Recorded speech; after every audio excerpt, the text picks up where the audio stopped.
Hi everyone, welcome to the channel. I wanted to do a video today on fear of getting burnt out and fear of feeling exhausted and how that ties into the fear cycle as well. It was one of the main things that I struggled with on my journey as well.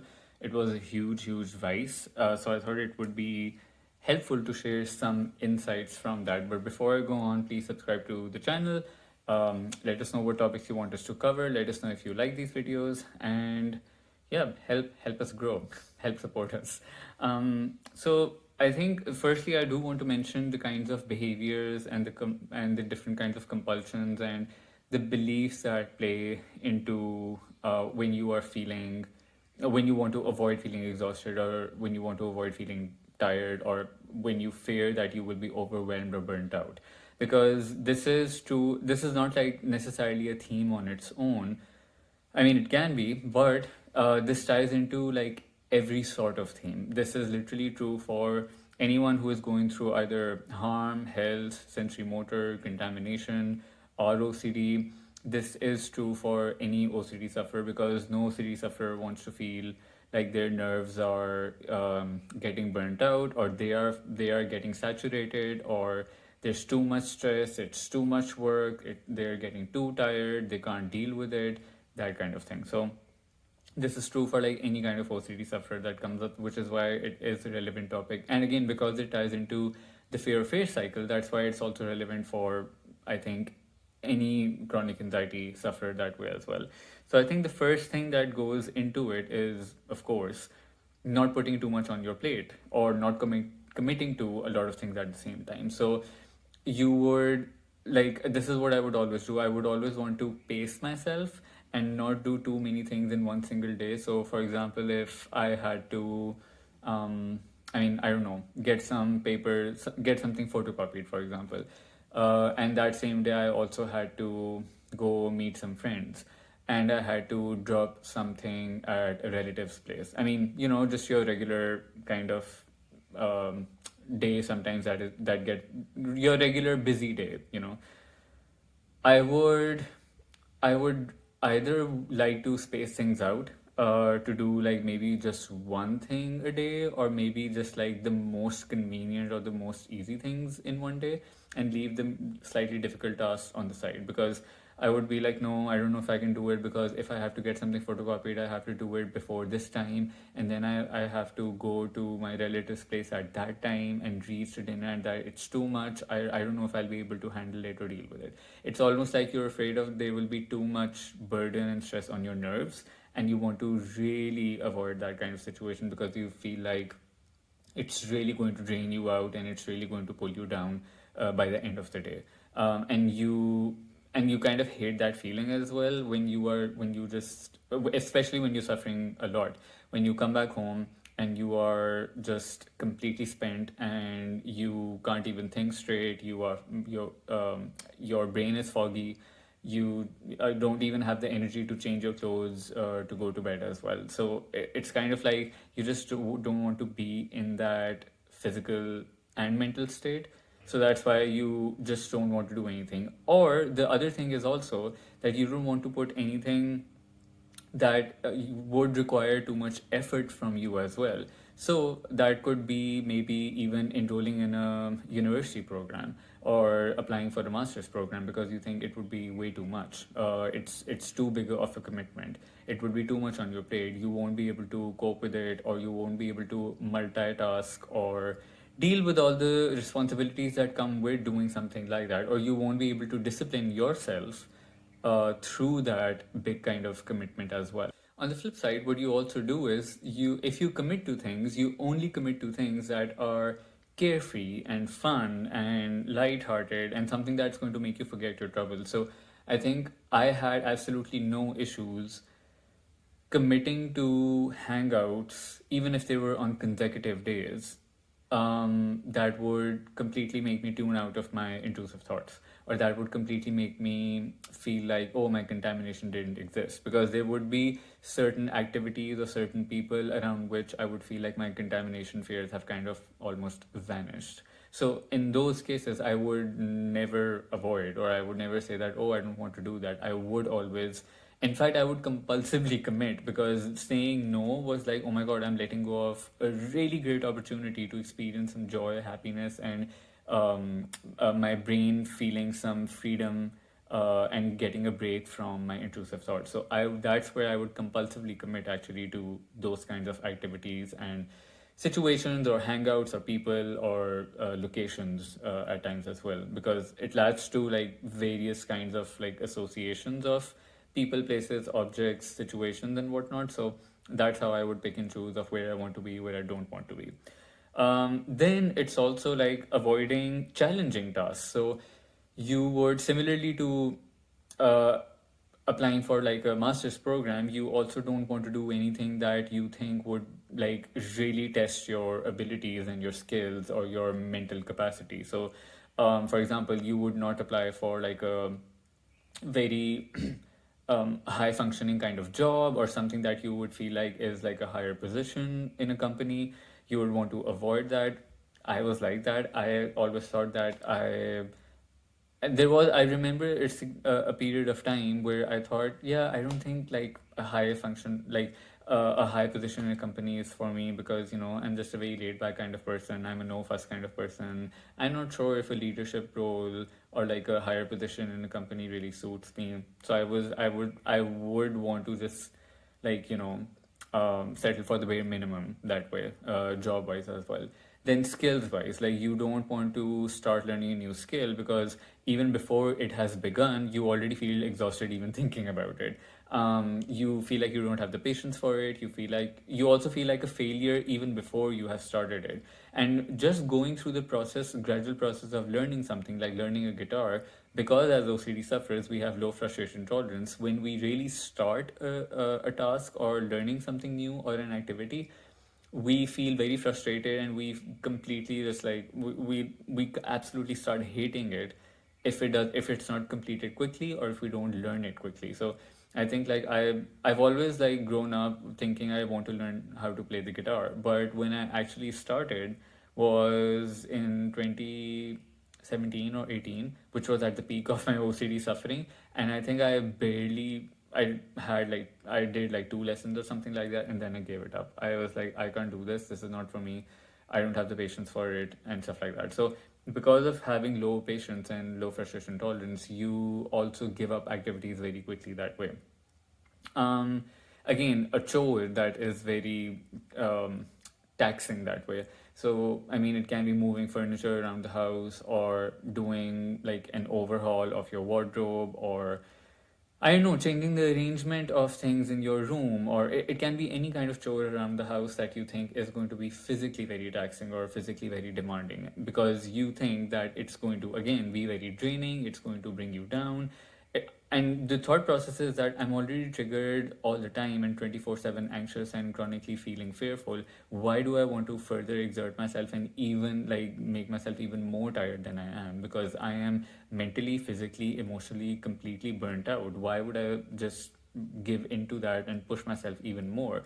I need to just be by myself. I need to be in my bed. I want to be in a blanket. I just want to sit back, sit by the fireplace or something like that, have my tea or coffee or hot chocolate, watch a TV show, and I just want to tune out and wind down. I can't deal with this. So I mean, again, I'm imitating my own self from the past. Again, any kind of activities like even hikes with friends that feel like it's too taxing, or any kind of exercises at times as well, even at the gym. Like if you're doing light exercises, you might not do some of the heavier ones because you think it will bring about a lot of physical anxiety and physical symptoms for you. So that's something that you would absolutely want to avoid. Then I think again, this I brought this up, but I want to go into it in more detail. Is also like absolutely convinced that you are someone who just wants the bare minimum in life. Like, hey, I'm like a no fuss kind of person. I'm like a no nonsense kind of person. I don't want too many things in my life. I'm okay with like having just a few things. I don't want to like reach for the stars. I'm just not that person. I'm not someone who like has big wants to like do very big things in my life. And so you settle, because anything that you have ever in the past thought about achieving now in your OCD suffering feels like way too much. It feels way too much effort. There are way too many steps involved. There are way too many factors involved. There's way too much uncertainty involved. And you want to avoid all of that because even just thinking about it makes you feel like, oh my God, I feel so tired just thinking about it. How can I go through it physically if I'm just getting exhausted thinking about it? I'm not saying that every OCD sufferer has to be like a high functioning individual or that all OCD sufferers are high functioning and they need to be high achievers and like do big things in life.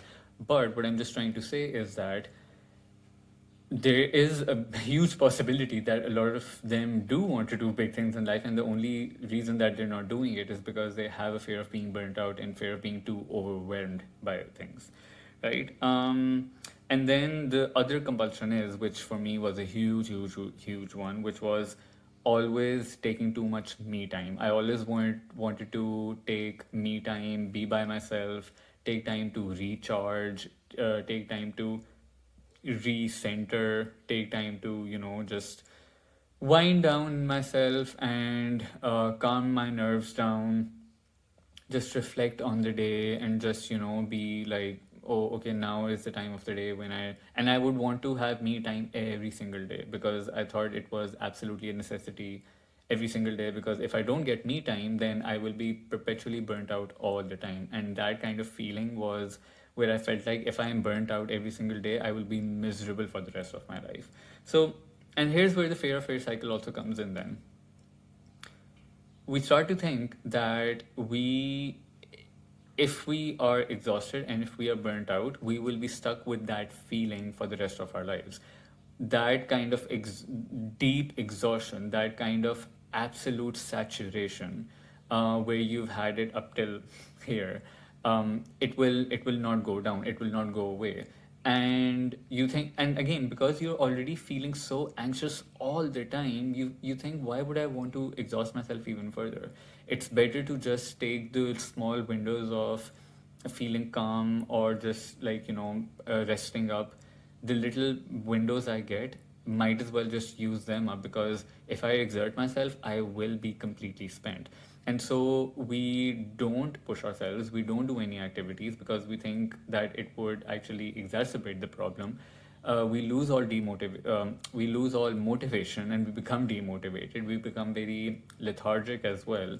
We don't have any physical activity. We are not very proactive in our life. A lot of people also then start opting for work from home kind of jobs, or like generally remote jobs, or remote activities, or they don't like to exert themselves too much. Even at some point, even for me at least, it was going up to the kitchen to get a glass of water became like an exhausting thing. Even though I would be really thirsty, I'd be like, oh my God, I have to walk 20 steps to the kitchen and get myself some water. I don't know, maybe I'll just have it in the morning. And I would literally I would just go to bed thirsty and be like, oh, I'll do it in the morning when I'm rested up, when I'm feeling more ready, when I feel like I don't want to get triggered or do compulsions or any of those things. So that's where the fear of failure thing ties in. Again, fear of being stuck in that feeling, fear of being stuck with misery, fear of being unhappy, fear of being burnt out, fear of never having any emotions as a result of being burnt out and overwhelmed, fear or fear of having too much emotions from being overstimulated. This is the other thing.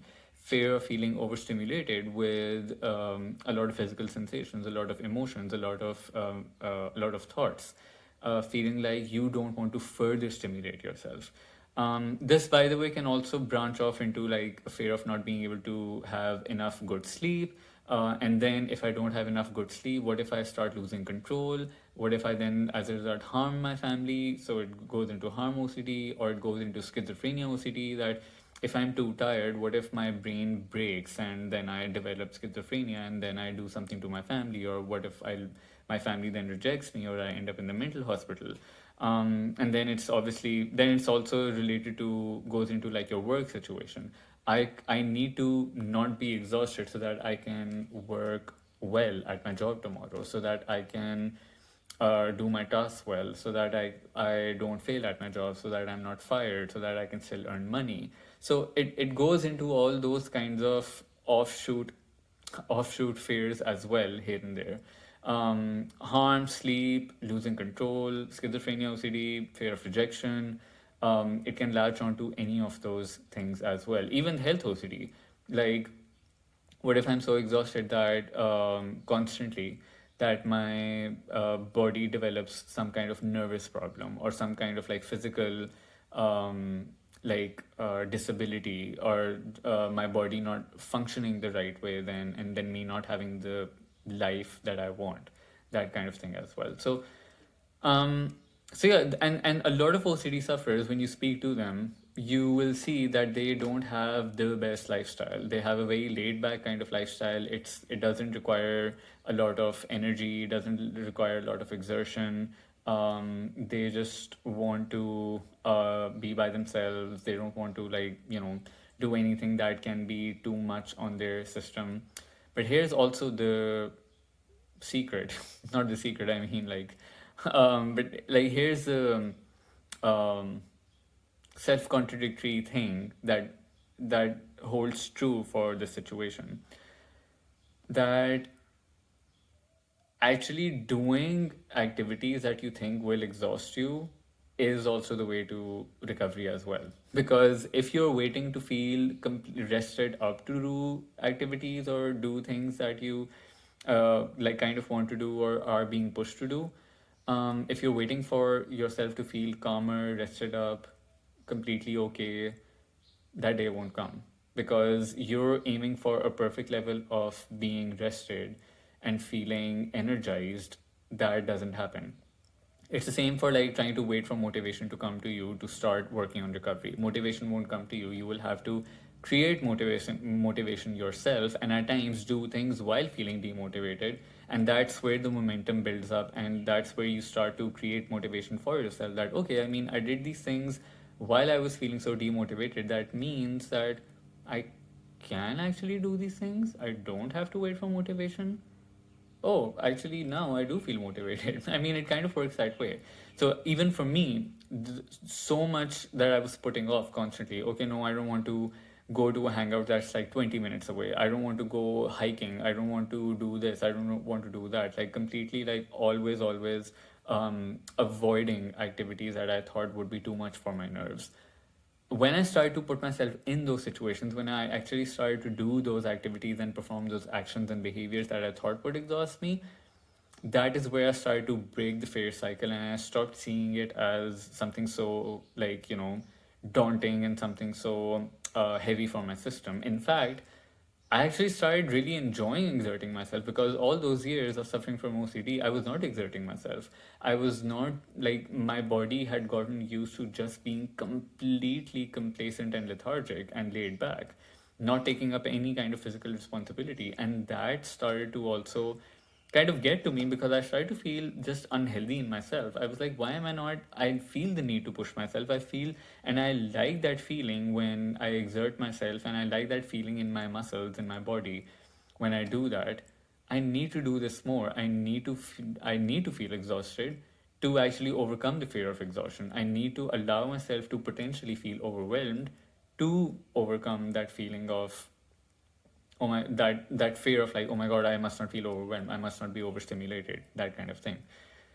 So so doing the opposite of what your brain is telling you right now is actually going to help you be more proactive and not see exhaustion as this big hindrance. In fact, again, now what happens is, if I'm exhausted at the end of the day, I actually kind of like that feeling, because it kind of indicates to me that I really pushed myself today. I accomplished a lot of things today. And I was able to, do a lot of things on my task list, and that makes me feel so good, and that also gives me great sleep as well. To be honest, when you're exhausted after the entire day and you come home and you just like lights out, that's a really good feeling. So you have to, and I know that it will latch onto several fears and whatnot, and it won't be easy initially. In fact, initially it will feel very overwhelming. It will feel like you're doing something wrong to your body. It will feel like, just like any exposure, it will feel like you are doing something bad to yourself by making yourself exhausted or by exerting yourself,